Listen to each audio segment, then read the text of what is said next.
أعوذ بالله من الشيطان الرجيم بسم الله الرحمن الرحيم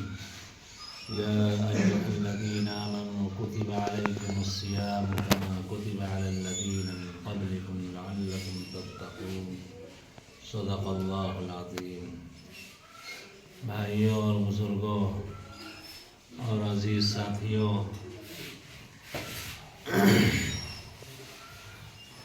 اللہ تبارک و تعالی کے احسان کو یاد کرنے کی ضرورت ہے۔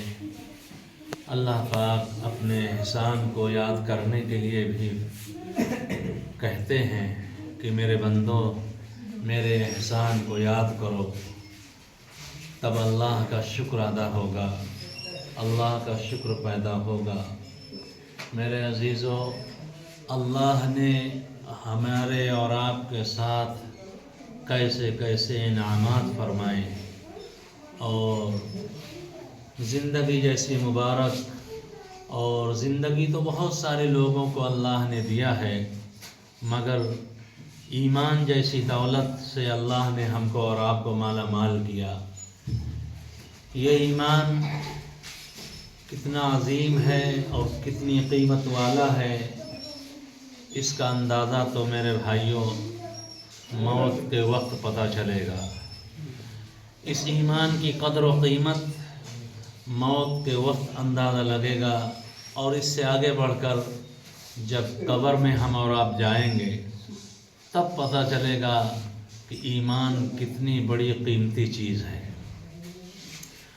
اور ایسے ہی نہیں، اللہ نے ہماری اور آپ کی اصلاح کے لیے، تربیت کے لیے کیسے کیسے اللہ نے انتظامات فرمائے۔ رمضان المبارک کا مہینہ، اس کے تعلق سے جو آیت پڑھی گئی، اللہ تعالیٰ اس آیت میں فرماتے ہیں کہ اے ایمان والو،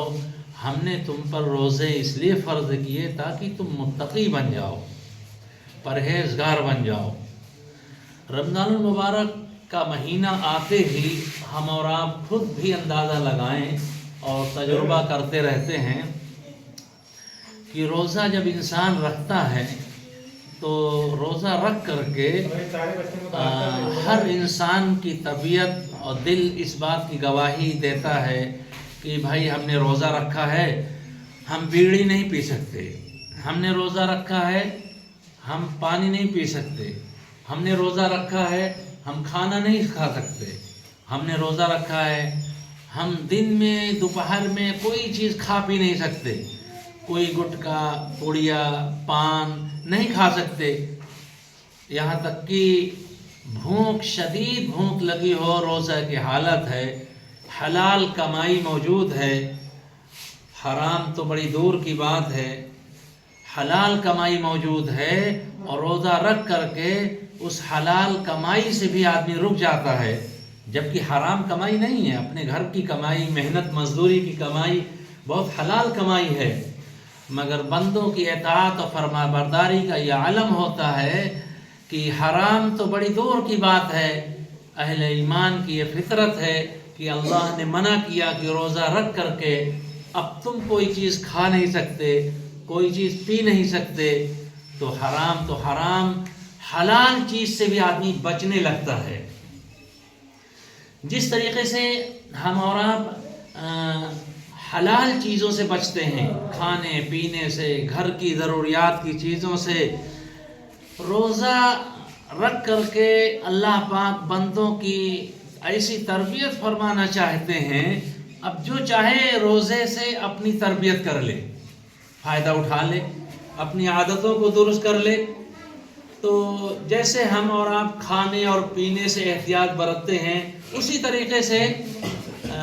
ہم کو اور آپ کو یہ دیکھنا ہے کہ کہیں روزہ رکھ کر کے کہیں ہمارے منہ سے گالی تو نہیں نکل رہی۔ عام طور سے دیہاتوں میں یا شہروں میں یا کہیں بھی آدمی غصے میں آیا اور اپنی عادت کے مطابق گالی بکنے لگا، ہوتا ہے نا ایسا؟ بھائی کھیت میں جانور پڑ گئے، اب پتہ چلا کہ یا تو جانور کو گالی بک رہے ہیں یا جانور کے مالک کو گالی بک رہے ہیں، اور روزے سے ہیں۔ اب اندازہ لگائیے کہ آدمی کھانا اس لیے نہیں کھا رہا کہ روزہ ٹوٹ جائے گا، پانی اس لیے نہیں پی رہا کہ روزہ ٹوٹ جائے گا، اور گالی سے نہیں اپنے آپ کو بچا رہا، تو پتہ یہ چلا کہ اگر ہم گالی سے بھی اپنے آپ کو بچائیں اور غیبت سے بھی بچائیں. غیبت کیا ہے؟ کسی کی برائی کسی سے بیٹھ کر کے بتلانا، بات چیت کرنا. تو صحابہ نے پوچھا یا رسول اللہ، جس آدمی کے بارے میں بات ہو رہی، گفتگو ہو رہی ہے، اگر وہ عیب اس آدمی کے اندر موجود ہو تو حضور نے فرمایا اسی کا نام تو غیبت ہے، ورنہ تہمت ہو جائے گا.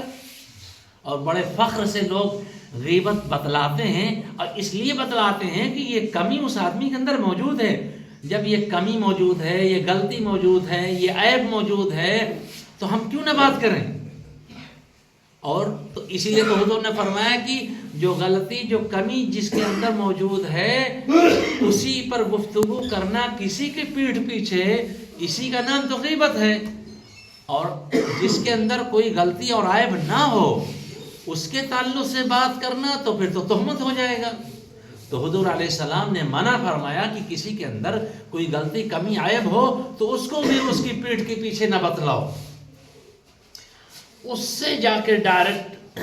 اصلاح کے لیے، تربیت کے لیے اس کے کان میں محبت سے اس سے جا کے کہو کہ بھائی آپ اپنی یہ عادت درست کر لیجئے، یہ غلطی اپنی دور کر لیجئے. اس لیے میرے بھائیوں، اپنے روزے کو اگر ہم بچائیں گے اور روزے کی حفاظت کریں گے تو یقیناً اس کے بارے میں کہا گیا کہ وہ انسان متقی ہو جاتا ہے، پرہیزگار بن جاتا ہے. اس کے دل کے اندر ایک ایسی نور ایمانی پیدا ہو جاتی ہے جو سال بھر اس کے ایمان کو طاقت دیتی ہے. رمضان المبارک کا مہینہ آ رہا ہے، اس لیے رمضان المبارک کے تعلق سے یہ بات میں عرض کر رہا ہوں. اگر ہم نے اور آپ نے فائدہ نہ اٹھایا تو پھر بھائیوں، جیسے ایک سیزن آئے اور ماحول آئے، کسی بھی چیز کا سیزن آئے اور ہم اس سیزن سے اور اس ماحول سے فائدہ نہ اٹھائیں، اور تو پھر جب سیزن چلا جائے گا تو ہاتھ مل کے رہ جائیں گے.